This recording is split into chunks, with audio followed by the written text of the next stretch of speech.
Salut à tous, c'est Titou01, j'espère que vous avez la patate, les filles comme les gars. Et aujourd'hui on va parler d'animé ecchi, j'espère que ça vous fera bien sûr plaisir. Mais avant ça, n'oublie pas d'exploser cette barre de like, de commentaires ou encore de partage. Ça me ferait extrêmement plaisir. Si t'as des idées de vidéos ou tout autre, n'hésite surtout pas, mais vraiment surtout pas à me le dire dans la barre des commentaires. On va s'attaquer sur ces grosses pépites ou encore sur ces grosses masterclass. Mais avant ça, n'oublie pas d'aller sur mon Discord ou encore sur mon Facebook si tu veux parler avec d'autres personnes qui sont fans d'animé ou encore avec moi-même, et on va s'attaquer tout de suite sur ces masterclass. Alors on va parler de Shimo Seka, on est basé de 12 épisodes de 24 minutes, il est sorti en 2015, on est plus sur la comédie de l'ecchi, de l'école et bien sûr du school life, et pour les intéressés il est disponible sur ADN. L'histoire se passe 16 années après l'application de la loi au maintien à l'ordre public et de la morale pour le développement de la jeunesse, qui interdit le langage grossier ou les situations jugées indécentes en public dans le pays. Nous suivons Tanukichi Okuma qui s'inscrit dans une école d'élite mais qui est enrôlé dans l'organisation anti-système. SOX. Tanukichi va prendre part aux actes obscènes contre l'école. Alors moi ce que j'ai à dire c'est que c'est l'anime banger, la masterclass que je vais vous proposer. Si vous voulez taper des animés, enfin plutôt un animé chillax à 100%, plutôt un animé sans prise de tête avec, je vais pas vous mentir, il y a un personnage dedans qui est vraiment une folle, vraiment abusée. Vous allez bien sûr la découvrir au tout début de l'animé, c'est vraiment, elle est complètement disjonctée cette personne, elle a vraiment elle va se transformer d'un coup et vous allez vraiment strictement rien comprendre, et c'est à ce moment de cette transformation que l'animé va être un énorme banger. Je pense que pas mal de personnes vont l'adorer, je vous le conseille fortement parce que on apprend pas mal de choses sur certains personnages qui, on va dire, vont bien sûr mettre un peu plus de piment dans l'animé. Et je trouve c'est ce qui fait quand même plutôt plaisir. Les personnages sont là au bon moment et sincèrement ce fameux SOX est vraiment la meilleure organisation qu'ils vont faire, parce que ça va totalement partir en cacahuète et c'est ce qui fait quand même plutôt plaisir dans l'animé. Dans tous les cas, je vous le conseille, retenez bien ce prénom qui est tout simplement Anna, parce que c'est le personnage le plus important et vous allez comprendre pourquoi. Alors on va parler de Arifureta, on est basé de 13 épisodes de 23 minutes, il est sorti en 2019, on est plus sur du drame, de l'ecchi, de la fantasy, du l'isekai et de la romance, de l'harem, de la magie, bien sûr des monstres. Pour les intéressés, il est disponible sur Crunchyroll et en tout nous avons 3 saisons. Parmi les élèves de sa classe transportés dans un autre monde, Harime Nagumo est un étudiant ordinaire sans ambition. À cause de son manque d'entrain, il est surnommé l'incompétent par ses camarades de classe. Cette classe a été invoquée pour sauver un pays de la destruction. Tous les élèves de la classe ont été bénis par des caractéristiques et des compétences uniques, excepté Harime avec sa profession de synergiste et ses statistiques médiocres.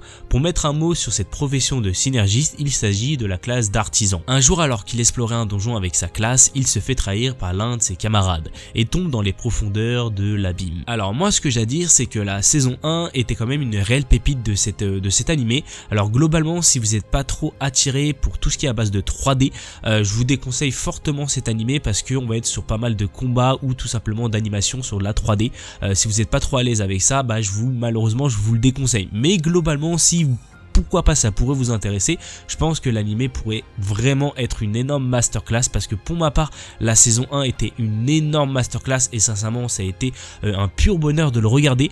La saison 2 est quand même plutôt pas mal, mais un petit peu plus basse point de vue qualité ou encore point de vue scénario que la saison 1, et la saison 3 elle est toujours pas finie et sincèrement on attend quand même une petite masterclass pour bien sûr clôturer cette saison 3, parce que pour l'instant on va pas se mentir, c'est quand même plutôt mou et c'est quand même plutôt dommage.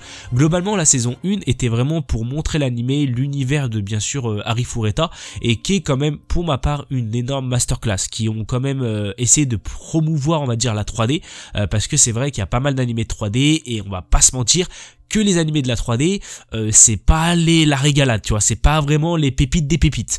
Globalement, je trouve que l'animé en lui-même, c'est vrai qu'il n'y a pas de la 3D époustouflante, mais ça passe quand même plutôt pas mal, et je pense que ça pourrait faire plaisir à pas mal de monde.